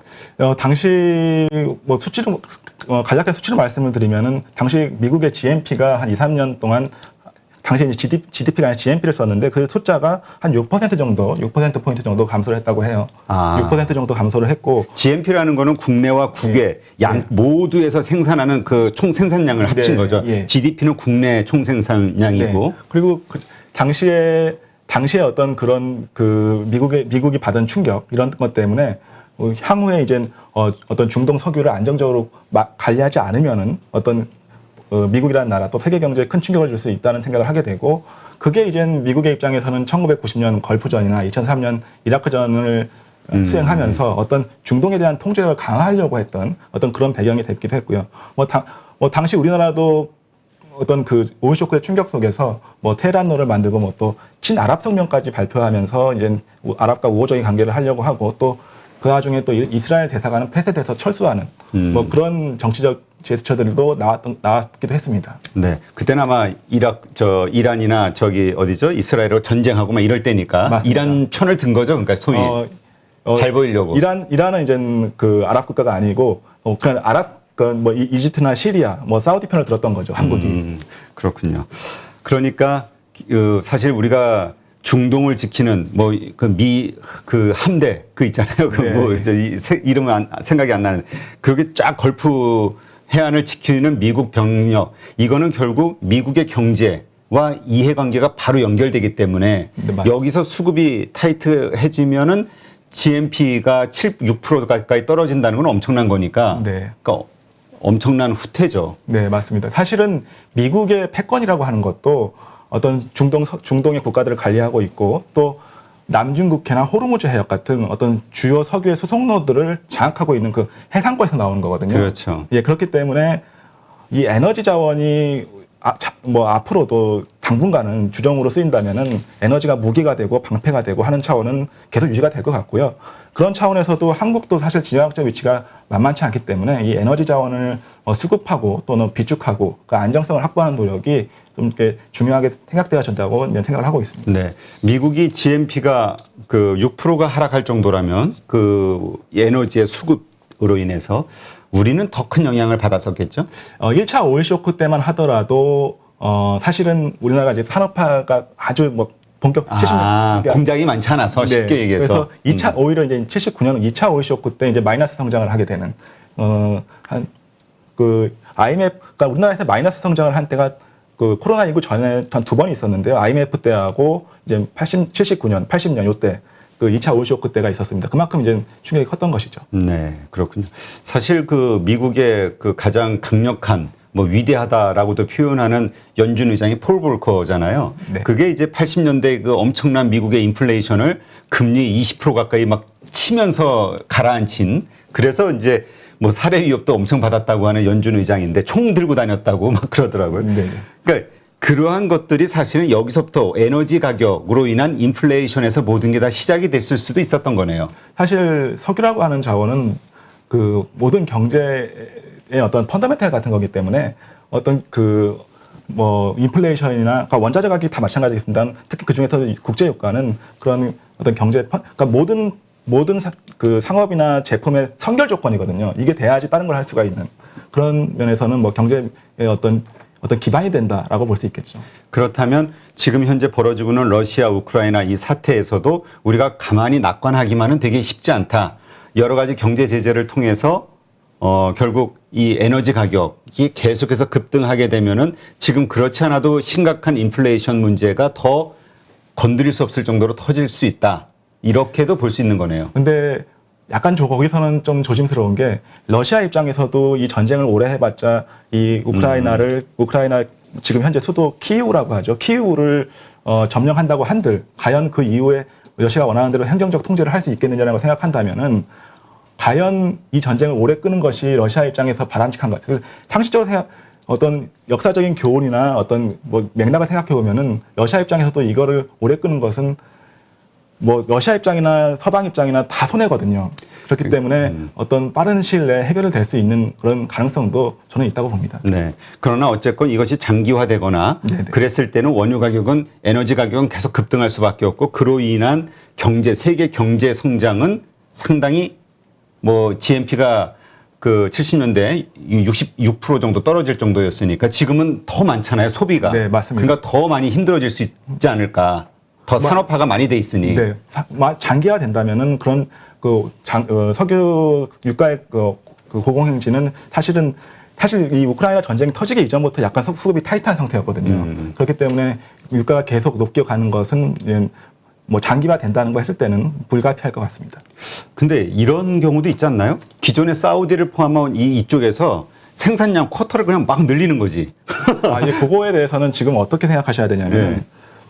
지금 오펙 플러스가 계속해서 매년 그 생산량을 어떻게 할 것인가를 매월 회의를 하고 있는데요. 오펙 플러스라는 건 오펙에다가 러시아죠. 러시아 등이 다른 나라를 포함한 건데 지금은 이 오펙 플러스 회원국들이 지금 쿼터를 다 못 채우고 있습니다. 지금 이렇게 고유가가 되고 있음에도 불구하고. 그거는 그러니까 사실은 그렇다는 의미는 지금 이 산유국들이 생산량 증산 여력이 많지 않다는 겁니다. 그러니까 지금 그 시장에서 파악하기로는 러시아와 사우디 외에는 대규모로 증산할 수 있는 국가는 많이 없다라고 해서 그것 때문에 이제 유가가 계속 오르는 지금 추세이기도 하고요. 그래서 증산 여력이 많지 않다는 것도 지금은 굉장히 우려스러운 부분입니다. 네. 그러니까 어쨌건 에너지는 이렇게 저렇게 해도 그거를 그 러시아 경제 제재에 그게 포함되는 순간 그래서 그 부족한 만큼을 다른 데서 대체할 수 있는 여력이 없다. 지금으로서는 단기간에는 그런 여력은 뭐 충분하지 않다고 보고 있습니다. 네, 알겠습니다. 네, 이렇게 이제 보니까 우리가 이제 사실 이 화석 연료, 이 원유, 가스 이런 걸 좀 우습게 봤거든요. 왜냐하면 이제 신재생 에너지에 의해서 곧 퇴보할 산업. 그래서 말 그대로 정유사들은 다 좌초될 만한 자산, 여기서 빨리 빠져나가야 된다. 네네. 이런 식으로 생각을 했었는데 네네. 지금 돌아가는 거 보니까 아직은 우리가 신재생 에너지가 모든 거를 이렇게 차지하기까지는 상당한 시간이 필요하겠구나라는 생각이 드네요. 또 하나 말씀을 드리면은 석유라고 하는 것은 에너지원이기도 하지만은 사실 우리가 입고 있는 옷이나 이런 신발, 뭐 어떤 플라스틱 합성 소재, 합성 섬유 또 뭐 각종 약품이나 이런 건 석유 화학 제품으로도 많이 쓰이고 있거든요. 그러니까 석유라고 하는 것을 에너지원으로 인식하는 건 또 잘못이고요. 각종 원료라는 측면에서도 참 대체하기가 쉽지가 않다. 그런 차원에서 석유를 어떻게 대체할 것인가는 참 우리나라에서도 많이 고민을 해야 되는 그런 부분이라고 생각을 합니다. 네. 그 한국 석유공사에서 근무하시기 때문에 이렇게 너무 긍정적으로 보시는 건 아니겠죠? 저는 석유 회사에 근무합니다만은 이런 생각을 가지고 있습니다. 석유를 우리나라가 너무 많이 쓴다. 많이 쓴다. 예. 석유라고 하는 자원에 너무 의존도가 너무 높다라는 생각을 하고 있고요. 석유 회사 뭐 저뿐만 아니라 석유 회사에 근무하는 많은 석유공사에 근무하는 많은 직원들도 석유를 너무 많이 쓰는 것은 에너지 안전성에 뭐 좋지 않고 석유를 올바르게 적정량을 쓰는 것이 오히려 더 우리나라 에너지 안보에 좋다고 생각을 합니다. 네, 알겠습니다. 이거는 좀 그 결이 좀 다르긴 한데 좀 궁금한 게 평소에 네, 있어가지고 우리가 그 예전에 박정희 대통령 때 네. 제칠 광고 해가지고 한국에도 바다에 석유가 네. 원유가 있다 이런 뉴스가 많이 있었죠. 네네네. 그거 사실입니까? 지금도 네. 그래서 예. 가끔 그 생각이 날 때가 있거든요. 우리도 예전에 석유 난다고 막 파티 열었던 것 같은데 막 이런 생각. 예, 제칠 광고는 상당히 유명해서 뭐 노래도 나오긴 했었는데요. 근데 사실은 사실 저는 그 관련 부서가 아니라 잘은 모릅니다만은 그러니까 모든 석유 탐사가 그렇습니다.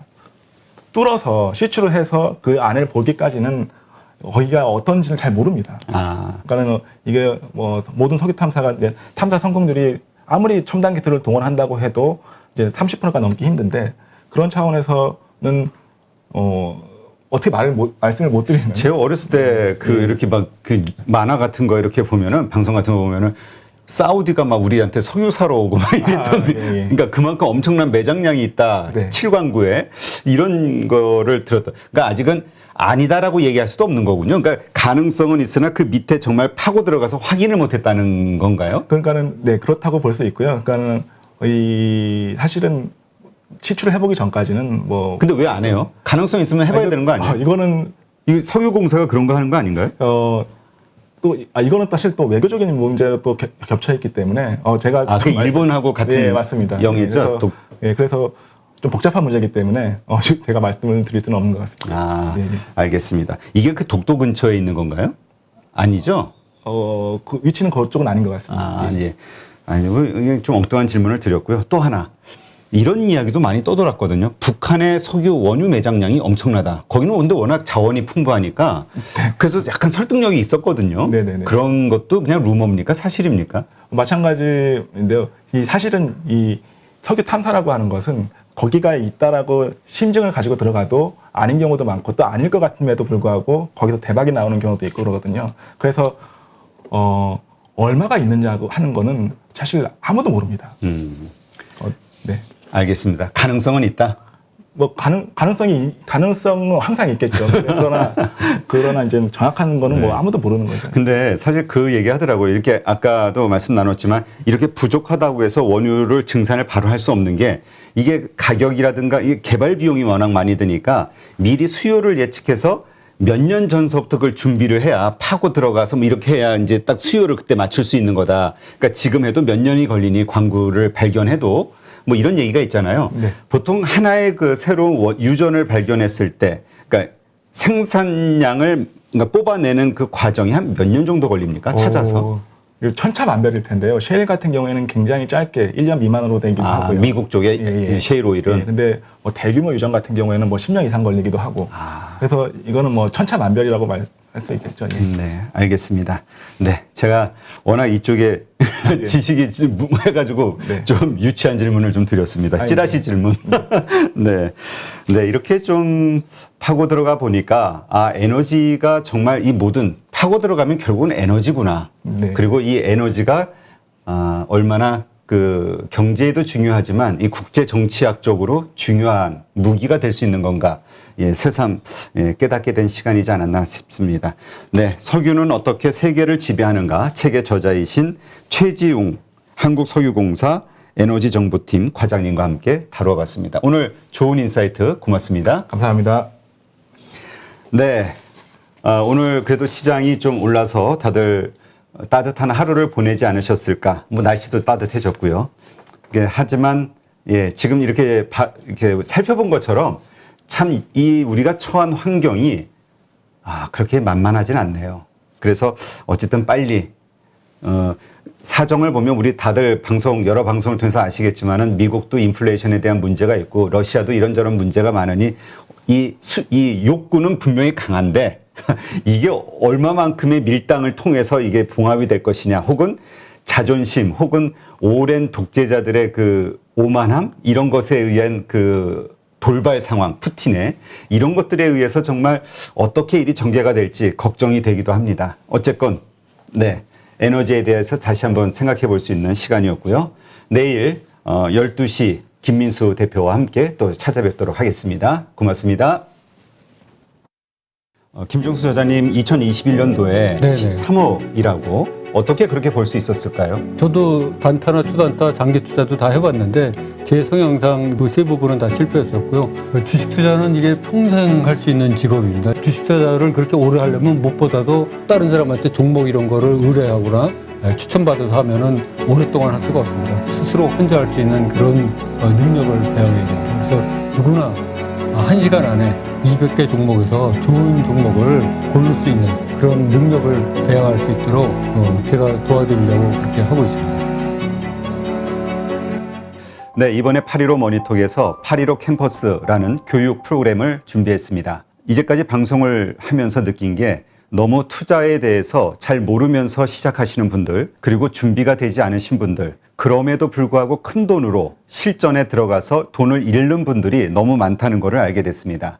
이러한 분들, 다시 한번 체계적으로 주식에 대해서, 투자에 대해서 공부하고 지금까지는 돈을 잃었더라도 앞으로는 자신만의 어떤 투자 원칙을 세우고 돈을 벌 수 있는 그러한 계기를 만들고 싶어서 8.15 캠퍼스를 준비했습니다. 한국 주식시장에 맞는 투자법과 관련해서 단기 매매 혹은 초단타, 장기 투자 혹은 스윙 여러 가지의 방식들이 있는데요. 어떤 것이 옳다 그르다 판단하기는 좀 어려울 것 같습니다. 결국은 그 투자를 하는 사람의 성향이 어떤지 그리고 그 자금의 성격이 어떤지에 따라서 가장 본인에게 적합한 투자 방식을 찾는 게 필요하지 않을까. 그러기 위해서는 먼저 이러한 다양한 투자법들에 대해서 알아야지만 나에게 맞는 투자법이 무엇인지를 판단할 수 있지 않을까 생각을 합니다. 이론적이 아닌 실제 투자에서 큰 수익을 내신 분들, 자신만의 어떤 기법 혹은 투자 노하우를 가지신 분들을 첫 번째 대상으로 삼았습니다. 물론 그분들이 가지고 있는 투자 방식은 장기 투자일 수도 있고 스윙일 수도 있고 단기 매매일 수도 있는데요. 각 분야에 정말 특화된 어떤 실적을 가지신 찐 투자자, 찐 고수라고 볼 수 있는 분들, 이러한 분들을 선택했습니다. 그리고 전체적인 주식시장에 대한 이해, 그리고 투자자들의 심리, 특히 한국 주식시장의 데이터들을 훤히 알고 있는 거시적 관점으로도 시장을 바라볼 수 있는 애널리스트, 이코노미스트들도 8.15 캠퍼스와 함께 합니다. 이번 8.15 캠퍼스에서 첫 번째로 준비한 교육 프로그램은 2021년 시장 정말 힘들었습니다. 많은 분들이 공감하실 텐데요. 그 시장에서도 매달 1억 이상의 수익을 올리신 13억 이상의 수익을 낸 찐 고수시죠. 단기 매매로 그러한 수익을 내신 분입니다. 이분의 특징은 자신만의 원칙으로 종목을 발굴하는 기법을 가지고 계시다는 거죠. 이분의 교육은 단기 매매를 통해서 수익을 내고자 하시는 분, 그리고 현재 그렇게 투자를 하고 있지만 손해를 보고 있으신 분들, 이런 분들이 자신만의 단기 매매 투자 원칙을 확립하는 데 큰 도움이 되지 않을까 생각합니다. 네, 요즘 우리 김정수 저자님 인기가 아주 커지고 있는데요. 네. 댓글 보니까 깡통 형님으로 불리시더라고요. 예. 어떻게 인기 체감하고 있으신가요? 아, 예. 저도 뭐 댓글도 보고 전화도 여러 번 많이 받았습니다만은 제 책을 그 10번 이상 읽었고 유튜브를 뭐 몇 번씩 보셨다는 분들도 계셔가지고 무려 그 200만 횟수가 넘어갔고 오늘자로 보니까 230만 횟수를 돌파했습니다. 그리고 제가 다니는 헬스장까지 찾아오셔가지고 자기를 제자로 받아달라 뭐 이러신 분까지 계셔가지고 예, 한편으로는 당황스러웠고 한편으로는 고마웠습니다. 네. 이번에 교육과정을 만드시죠? 네, 네. 가지고 계신 그 투자의 노하우를 네. 정말 제대로 전달하기 위해서 네, 네. 좋은 프로그램을 만드는데 네, 네. 이유가 특별히 있으실까요? 아, 이게 주식 투자는 이게 평생 할 수 있는 직업입니다. 지금 워런 버핏도 90살이 넘으셔도 왕성하게 활동을 하고 계십니다. 그 주식 투자는 마우스만 클릭할 수 있는 힘이 있으면 누구든지 나이가 100세가 넘어서도 할 수 있고 우리 젊은 사람 기준으로 봤을 때는 앞으로 최소한 뭐 3, 40년 이상, 50년 이상 할 수 있기 때문에 주식 투자를 그렇게 오래 하려면 무엇보다도 다른 사람한테 종목 이런 거를 의뢰하거나 추천받아서 하면은 오랫동안 할 수가 없습니다. 스스로 혼자 할 수 있는 그런 능력을 배워야 됩니다. 그래서 스스로 할 수 있는 능력을 배워가도록 그렇게 책을 썼고 또 유튜브에서도 여러 번 이제 나와서 했는데 그것만으로 조금 부족하고 디테일한 부분을 자세히 설명 못하는 부분들이 있어갖고 제가 이 프로그램을 끝까지 성실하게 이수하시면은 누구나 1시간 안에 좋은 종목을 고를 수가 있고 또 나만의 필살기를 갖추어가지고 평생 그 낚시를 즐기면서 할 수 있는 그런 바탕을 마련해주고자 하고 있습니다. 그래서 깡통을 무려 12번이나 쳤지만 13번째 성공하고 14년대 무려 13억 이상의 돈을 번 제가 확신을 가지고 여러분을 도와드릴 테니까는 여러분도 저를 믿고 같이 따라와 주시면 좋은 결과가 있을 것으로 이렇게 생각이 됩니다.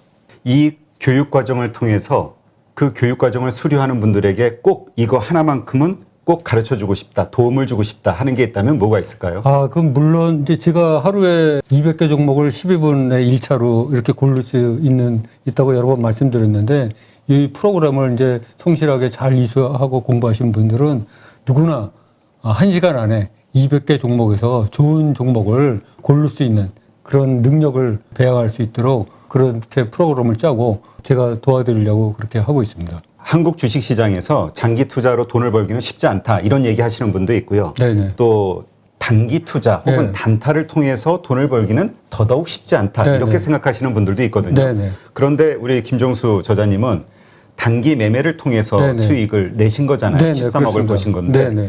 그 단기 매매의 그 기간, 그러니까 네. 어떤 주식을 샀을 때 언제 파시는지 네네. 제가 이제 주로 장대 양봉이 형성된 그 세력이 돈을 넣은 그런 종목을 위주로 특히 또 그 턴어라운드 된 그런 주식만 사서 그 이익이 한 플러스 10% 정도 나면은 매도를 하는 그런 거를 이제 기계적으로 반복을 해왔습니다. 그래서 그 수익이 누적되다 보니까 굉장히 큰 수익을 낼 수 있었습니다.